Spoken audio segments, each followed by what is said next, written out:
Again, for today's call, we will be keeping the phone lines open so that you are able to ask questions and share.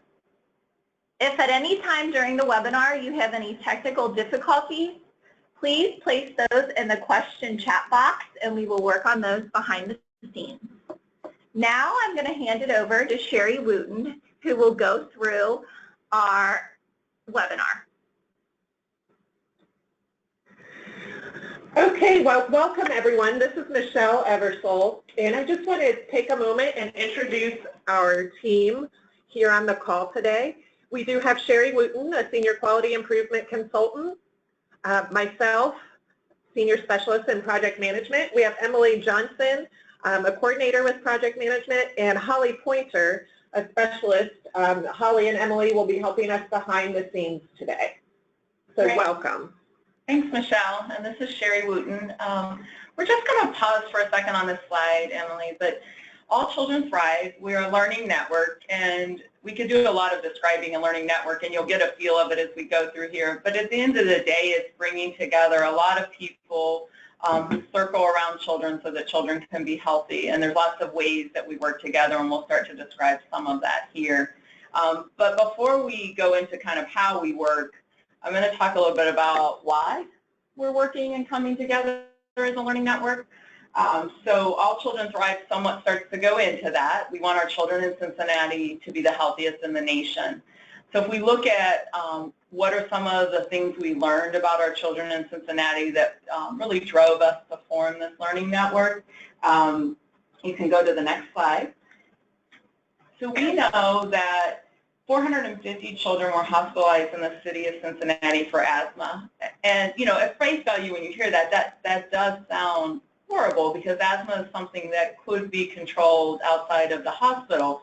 But what's really, it's the finer print here, that there's a lot of disparity in terms of which children are hospitalized. So if you look at our 5 least healthy neighborhoods, they're anywhere from 20, in some cases 40 times more likely to be admitted, but for asthma it's around 20 times more likely to be admitted than our children in our healthiest neighborhoods. So there's a ton of disparity and we know we can do better.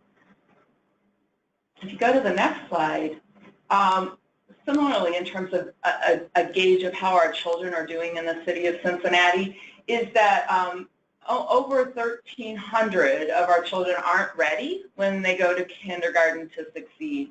So more than 40% of children in Cincinnati live in poverty and the highest rate in the nation. And we know that this impacts, there's a lot of research that says that this impacts children's readiness to succeed. But it's something that we also, there's a lot of research to say there's things we can do about that. And then the next one, this one is, so 96 children in our county don't reach their first birthdays. A lot of that's driven by prematurity. Mothers in some of our least healthy neighborhoods are 3 times more likely to have a preterm birth. So we are losing our children early, and the impact that has on our community and those moms and families, it's just, I can't verbalize that. But so yeah, if you go to the next slide. And then a lot of times people, because this is about children being healthy, they're a little surprised by this one. But we know that a sign of if our children are healthy and doing well is how they're doing with reading. And a marker around reading is around 3rd grade. And again, a lot of evidence and research that says that if children aren't reading by 3rd grade, the impact on the rest of their life is fairly devastating. And again, we also know there's things we can do about this. So how do we, but it's tough, right? If this was solvable, it would have already been solved. So how do we all come together and work across boundaries, across organizations, in partnership with our parents and children to address these? So I like to flip to the next slide because that's the more sad, but that's the reason we're coming together. But this slide is about what we want. So we would love the children of Cincinnati to be the healthiest in the nation, and we know that's through strong community partnerships. It's not going to happen only in the schools or only in a hospital or only in the neighborhood. Hey, are you ready? Of those things. Sorry, was there a question? I can pause. Okay, Great. But this is what as a network, we have 4 big goals. You'll hear us talk about them all the time. And the pictures represent that. And right under the pictures are those goals in our children's voices, right? So I'll focus on those. But, you know, I'm celebrating my first birthday. Sickness isn't getting in the way of my play. I'm ready to succeed at school, and I'm an awesome reader. We're awesome readers. So if you think about our 4 goals in the network, those are like how we would think about them from a child perspective. Underneath that is maybe more how in a improvement world or our language we might talk about this. So we want to eliminate infant mortality. We don't want any babies dying before their first birthday. We want to eliminate the disparities I spoke about around the asthma in neighborhoods around health of children. We want to ensure all children have a healthy mind and body, and then that they're all reading by 3rd grade, thriving readers by 3rd grade. Now, I hinted at this a little bit in this learning network piece, but one of the pieces and parts of a learning network is that we actually, for those goals I just talked about, we do have measures so we can see how we're doing over time. And these are, if you go to the next slide, these are, so you saw the picture, right, of those goals. Now, this is taking how might we measure towards those 4 goals and mapping it across a child's life.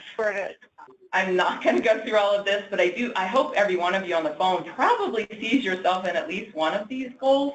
But if you think about, we want children to live to their first birthday, so prenatal to baby on the left, so -9, so that's in the womb, right, for a year. Some things that we know are important, I'll point out the one on the bottom. We know that trusted relationships with a mom early in her care and continuing through that care is really key. And so there are ways that we measure around that to see how we're doing. If you then move into toddler preschool range, there's kind of 2 things you heard us talk about in those goals. We want children thriving and ready for school, so we have a Thrive by 5 measure. You're going to hear a lot at the learning session. It's simply a bundle of measures that kind of say how are children doing from birth up to 5 years. And you can see a bunch of them listed there: immunization, vision, emerging literacy. So understanding that for every child. And then inpatient bed day disparity. So now we're starting to get a little bit healthy language, but it goes back to that asthma story I told you and the disparity in the neighborhoods. That's why it's important. But this is a way that we can understand that disparity and try to drive that down. Ready? And the very last measure is on the right, and this one's around the reading. So that's kind of in the 5 to 9. Not to say that reading journey starts way before that, we know that, but this is just where that measure is so we can kind of understand and indicate how we're doing. Okay, so next slide, please. So again, if you look at all of those big goals, and I've said this and I'm going to continue to say it, we're not going to address those big goals, and our children aren't going to be the healthiest in the nation unless we're working across sectors, working in different ways than we've ever worked before. And a learning network is a way to help with that. So it's multi-sector collaboration, bringing together our community, healthcare, education, families, children, to solve these problems. So I'm going to turn over, next slide, to Michelle to kind of talk about if that's what and why we're gathered together and what we're going to talk about at the learning session. Michelle's going to tell you a little bit about how we're structured and we do our work. Thanks, Sherry. We can go ahead and go to the next slide. So as a network, we are organized into 4 improvement teams that include organizations, families, and people who use improvement science to reach our goals that Sherry was just talking about. You'll be learning more about this at the learning session on Monday. You will be heavily ingrained in this.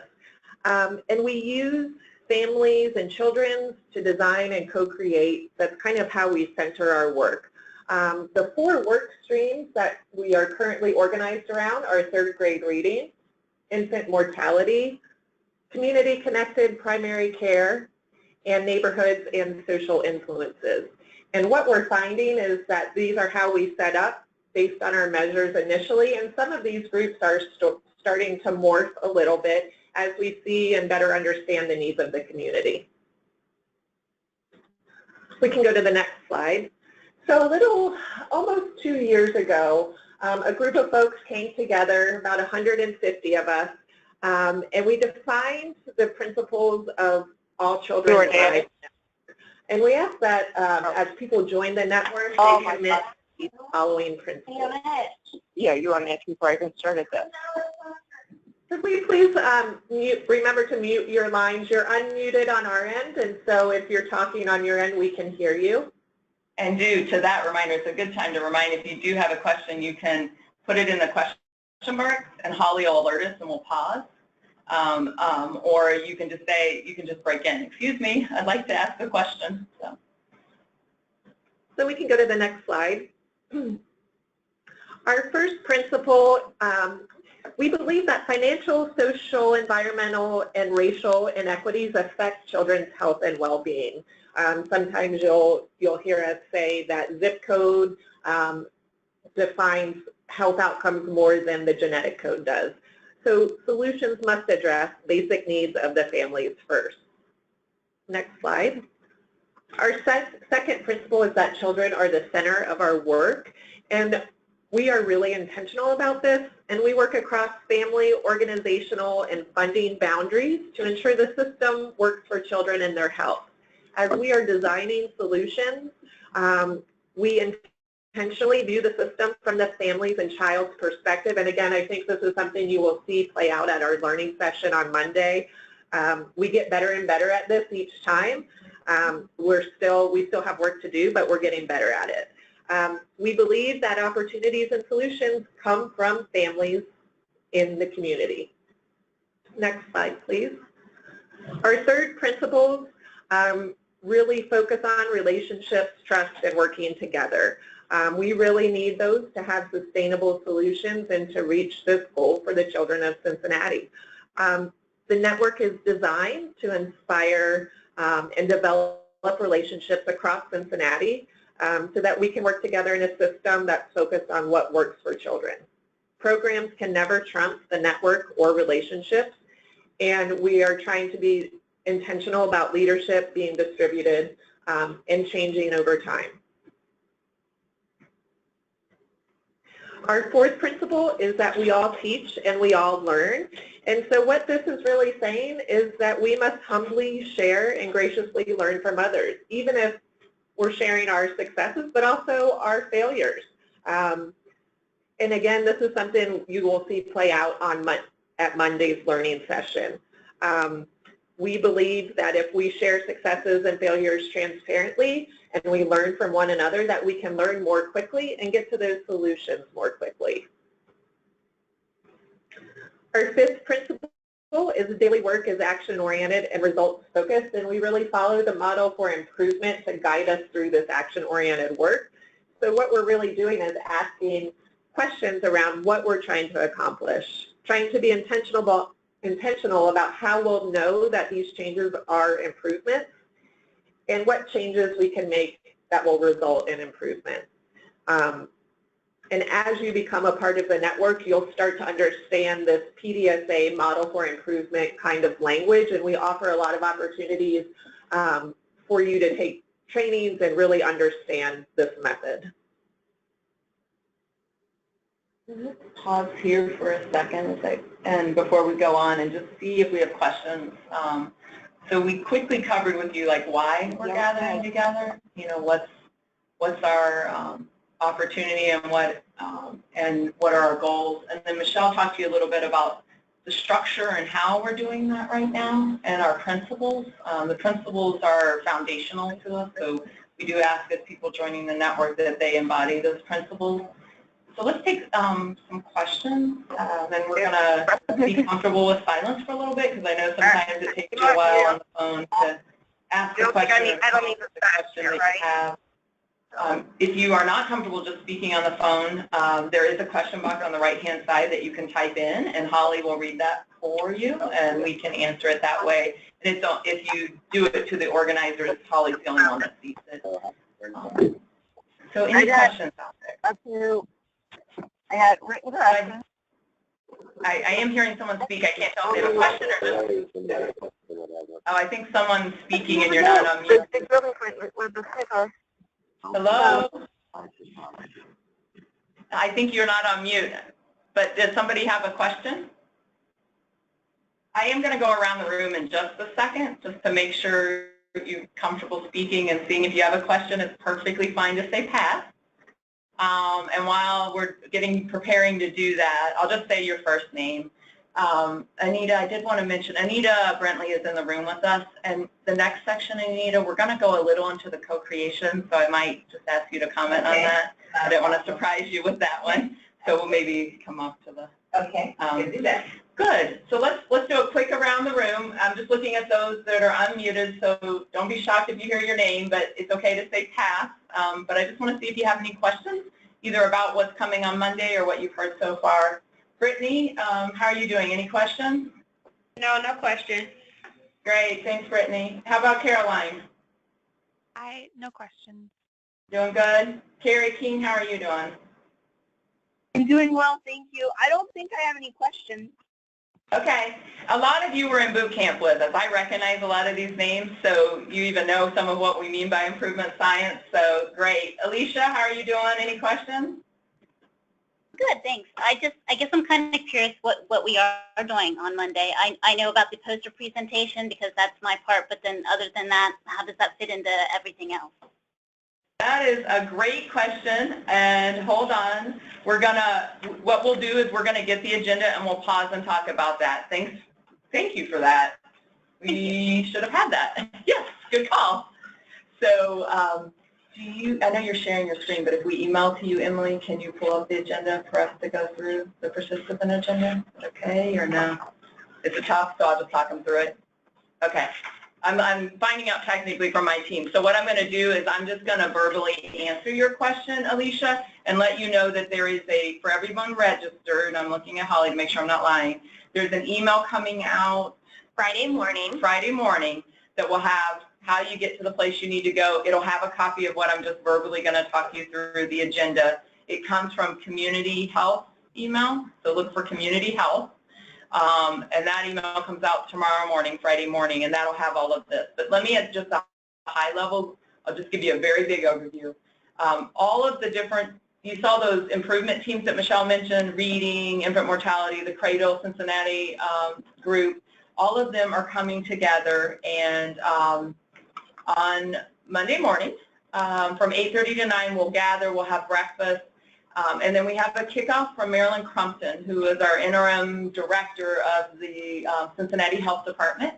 And and then Joe McCannon is our guest speaker for the day. You'll hear this name all day long. He's actually a national leader in improvement, has led some really nationwide changes.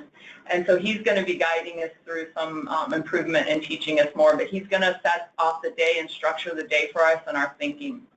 And then you're going to break into breakouts, and all of you, I think most of you selected what breakout you want, but in the morning the breakouts are focused on building skills. So when you registered, you selected one, and that's where you'll go. But the building skills is around that last slide that Michelle showed you around improvement science and activation and how we drive change.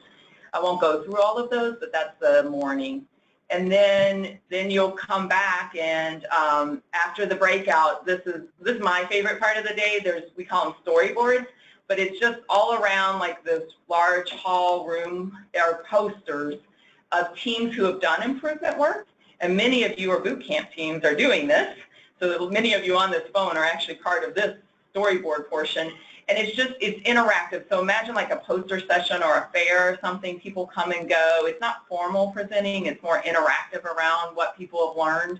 This is probably your biggest time to make connections, so if you share, however you share, if you still use the business cards or you do it on your phone, whatever you do, making connections during this time.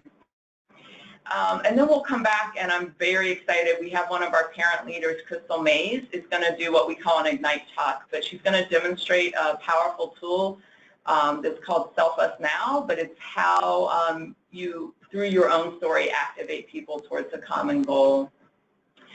So we've done a lot by then, right? So it's lunchtime. We'll have some time to network, find those people that you want to network with, eat some good food, and then we'll break into the afternoon. The afternoon is something that I'll explain later to you in this presentation, but we call it our action period planning, but it's our 4 teams that Michelle told you about. really going deep to understand what are we going to do the next 4 to 5 months together. And then we come back to the main room, and Anita, who I mentioned earlier, is going to do our second Ignite talk, sharing her story of activation and leadership. And then Joe McCannon will kind of wrap the day up for us. So that's how the day flows. Did that answer that question for you, Alicia? It was beautiful. Thank you. I don't know about that, but yes, good. And like I said, the details so you can see it will come out in that email tomorrow morning. Okay, I'll look for that tomorrow. Awesome.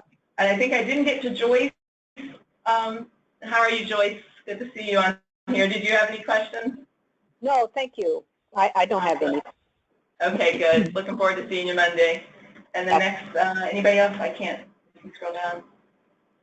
Kelly or Tiffany? Kelly, any questions? No, no questions. Thanks. Awesome. Tiffany? No, I'm all set, thanks. Okay, great. I won't go around the room again, but I just want you to know that you can be comfortable to speak up or type into the question box. We actually do have a question from Caitlin Cheevers. She said, to clarify, will groups be standing up in front of the group, or will it just be the storyboard networking time to talk about the work that we did? Great clarification. So anybody in boot camp or who has signed up for storyboard, you will not be up in front of the big group. It's just in that hallway in that kind of fair style. So people will be stopping by your poster. So can you, Caitlin, will you just let Holly know through the question box if that answered it for you? She gave a thumbs up. Okay, awesome. Anything else in the question box? Not right now. Okay, we'll get back to our more formal, what do they say? Presentation. Okay. So you can now, as we're speaking, either interrupt on the phone or keep typing questions to Holly. So we're better together. You know, a learning network is based on, this is where I could get really geeky and theoretical, so I won't, but at the end of the day, it's based on something that goes, like, it's just part of our human nature. And you see lots of places where the power of we works. The examples that a lot of people know, I mean, honestly, it's something like Facebook, right? Like, Facebook took advantage of that natural tendency of us to want to network and be a part of something and spread messages and learn together. That's probably the example most people understand, is the theory behind networks. But it's, you know, there's a lot of other parts and pieces to that, and that's what we're really focused on, is the power of what we can do together so that all children thrive.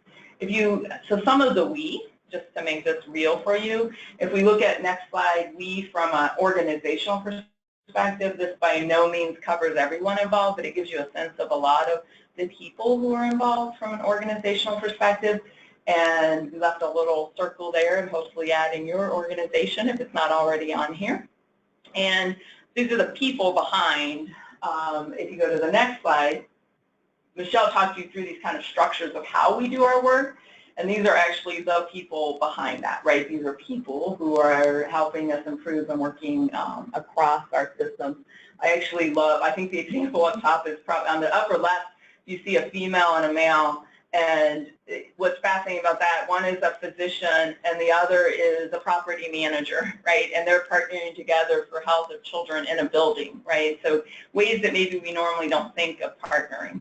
But these are the people behind the we. And if you go to the next slide, one thing, and I'm not sure why, but often sometimes we forget that we want to co-create solutions with the people that are impacted. So children, but in this case, children are parts of families, right? So, and we call that co-creation. I don't love the term. It's a term that we will find another one someday. But what we really mean by that is just it's bringing us back to our first principle that children are the center of our work, and the solutions are going to come from children and families.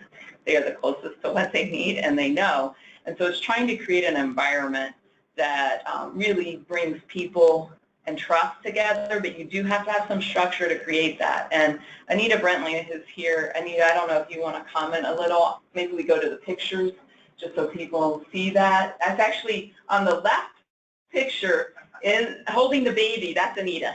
So Anita. Okay, absolutely. So hello, everyone. I'm going to very quickly plug our session that's going to take place. It's called Translating Values into Action. And the reason I'm plugging our session is because we're going to be talking about distributed leadership. We're going to talk about how individuals have values and beliefs and principles, and they want to share those principles. And when you share your values and your beliefs in a story, when you're telling your story, then you are helping someone else connect to you in a very, very powerful way. And when those connections take place, you're building trust and you're building sort of an understanding that, hey, we're thinking the same way. We have the same values and we didn't even know we did. And from that piece, you are taking that knowledge and you are starting as a leader and also building leadership. So the idea or the principle or the belief that you have, you're putting action behind that belief. And then someone else is saying, hey, I think the same way you do, or I have that same belief and that same philosophy. I want to put action behind that philosophy. So one of the things that does is that helps to build leadership. And as you do that, once again, you're building trust. And when you move further than even trust, you're working together to co-design and co-produce for projects, materials, ideas. All of those things come together in a very unique and different way. So I just want to throw that out there, and we're going to be talking more about that on Monday. I know everyone can't make those sessions, but the idea and the concept of co-production and co-design is very, very powerful. And it starts with sort of the building of trust and distributed leadership.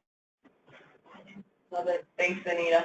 And if you go to the next slide, we're not going to spend a lot of time here, but it's kind of in all areas of our network, we're constantly thinking, so you all, right, about like kind of the progression of activation. So starting from awareness to participating to contributing.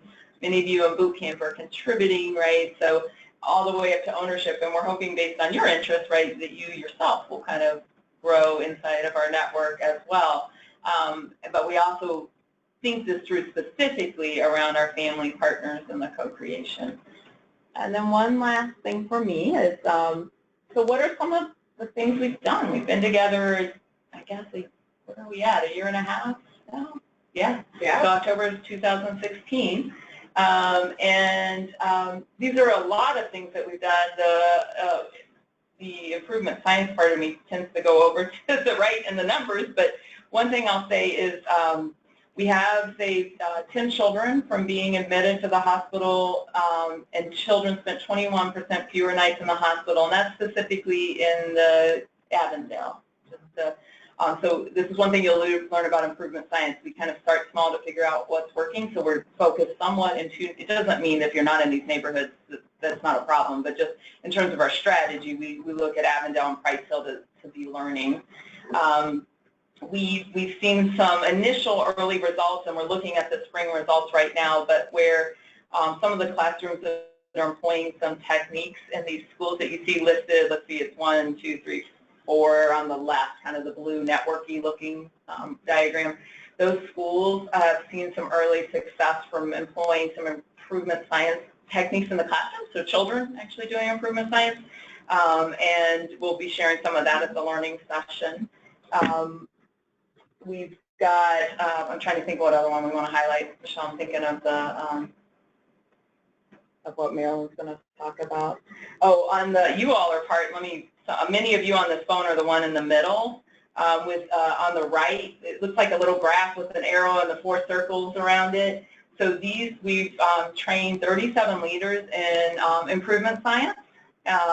17 teams have participated in boot camp.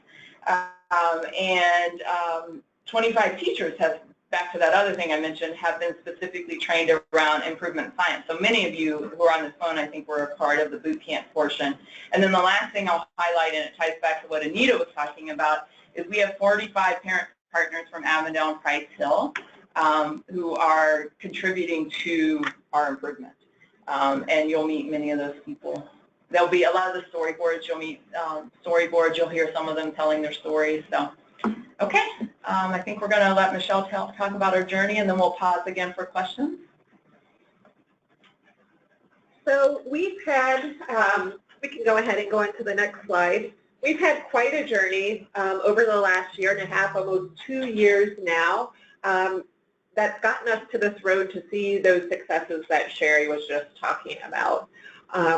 One of the things we're really excited about for the June learning session on Monday is that Cradle Cincinnati Learning Collaborative will be joining us for that day. So to really help focus on that infant mortality work, and it's a large group coming together with us, so we're very excited to have them. So you see their path along the way and how it's been aligned with us but not really formally joining us, and so they'll be coming together with us in June. And what we've done, we had a vision session, which, as I mentioned, where we developed our network principles. We did have some family-centered design sessions, so those are early foray into co-creating with families. We've done the QI and trainings, Impact You, and boot camp, and this will be our third learning session where we're all coming together to learn from each other and plan for the next action period. So we can go ahead and go to the next slide. So Sherry shared the agenda for Monday, and here we've outlined the objectives for what we want to accomplish on Monday. Sherry, do you want to highlight anything here? The thing I'll say is the stuff in bold is pretty much always true at a learning session. The details change a little bit, but you know, whether we're working in a classroom on improving reading, or in a home around reading, or in a physician's office around immunizations, there's some common things that are true in all of those systems, and we've got to reach every child, right? A lot of times we talk about how great we're doing, but it's about people who are coming through our doors. We have to have trusted relationships, and we have to what Anita talked about, we have to have activated communities, and probably even more as I look at that word, it's more what Anita was talking about. We have to center ourselves around, the solutions are often going to come from children and families in that partnership. So this time we're focusing on those 3 common approaches. You'll hear a lot of that, mainly in the storyboarding, a little bit at the end of the day. We build skills. So we build skills around 2 things, our quality improvement skills and ensuring our family experience is represented in all of our work. So that's some of, again, what Anita was speaking about. We always plan action period, and we'll have a diagram to show you this, but the way a learning network flows is you have a learning session where you get to come together and get a lot of ideas and excitement and inspiration, and then we move into, Emily's showing this, into an action period, and that's when we actually go do. And that's where the tougher work is. The learning session is just energizing and it's getting us ready, cross-sharing, and getting us ready for the action period. So if you go back, we'll get ready for the planning, our action. We always grow our connections. I always need someone new who I can connect with around children thriving and for our children. And then we celebrate successes. So many of you will be part of that celebration. You will be finishing your first of many improvement science projects. So we will celebrate that. And next up, our next slide. I think we already went through this. Just very simply, the flow of a learning session is, of a learning network, sorry, is learning session, action period, learning session, action period. We're still trying to learn with you all around community what that flow is. We're starting to feel like it's about a learning session about twice a year with action period in between. But we're still learning that with you. So it looks like we'll do this June learning session, and we'll probably come together again in November. And that's, you know, and in between, we're doing and we're building our skills some more. Example of the boot camp. I think that's it. Anything else, team, you would add to this one? I don't think so. Okay. So let's pause again for questions, and then we are done with our formal part of the presentation. So just any questions, we'll kind of hang out. If you don't have questions, you're welcome to drop. If you do, you can put them in the question box or just speak up on the phone.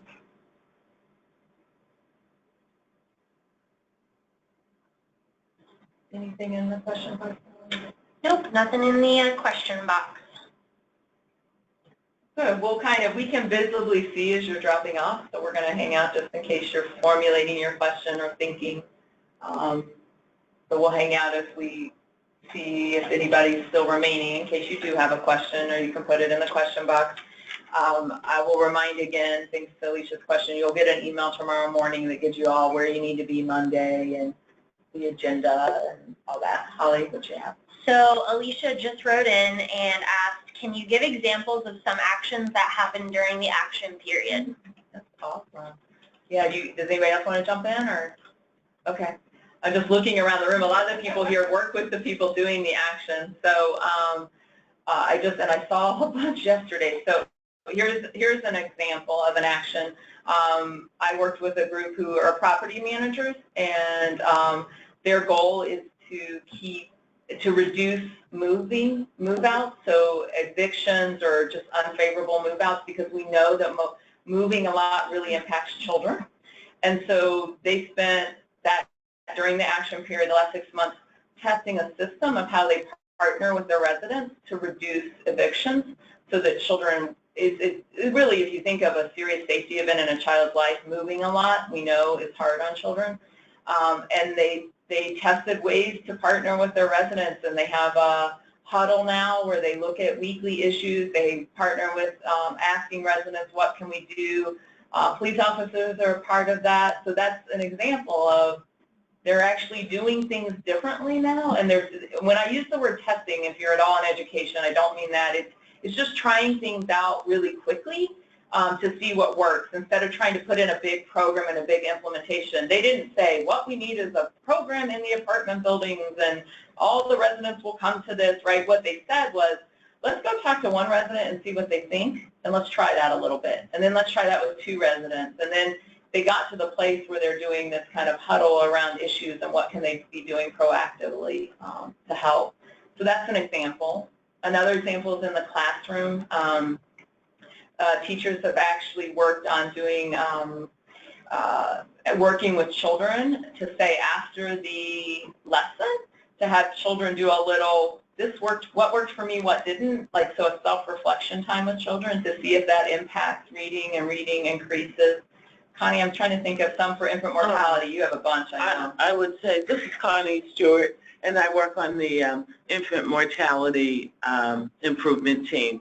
And one example would be we do weekly huddles. So after the learning session, we'll get together, and with each of the teams, the nurses and the medical assistants will walk through their patient list for that week, and we talk about maybe no-shows and how can we do a small test to say, let's get mom back in for care. So just that weekly review of the schedule would be an example of an action that happens in between. So we have one from the community where we had some families actually test out the use of an event form. They redesigned, co-designed an event form so that they could identify what steps they needed to take to prepare for an event around reading in the community. And the prediction was that they would be able to complete at least 2 of those steps, and they actually completed 3 of them. They were able to identify a location, they were able to identify a time for the event, and they were able to identify sort of what the materials were that they needed. So it's helping to build leadership within the community, and they did a great job of co-designing this form. And I would add, too, just real quickly, our boot camp and Impact U are examples of action in between learning and sharing that learning at the learning session, like we'll be doing through storyboarding, is how we're showing those successes in learning. And so those are definitely action-oriented times as well. And many of you, like, actually, we probably should have turned this around to you all to tell us what you just did.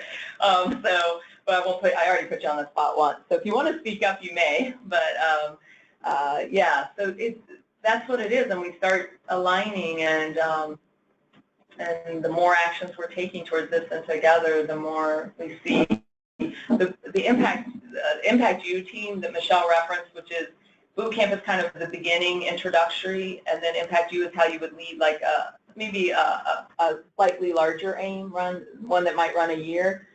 They just presented their final project that was 16 of them yesterday, and it truly blew me away. So it'll be fun. Over the next 6 months, you'll get to hear some of what they've done. That example I gave about the apartment building, that was one of those projects. Okay, anything else, Holly?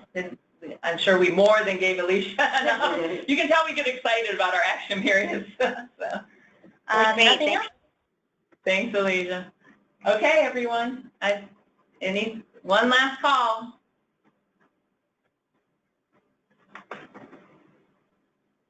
Great. We will see you all on Monday. Take care.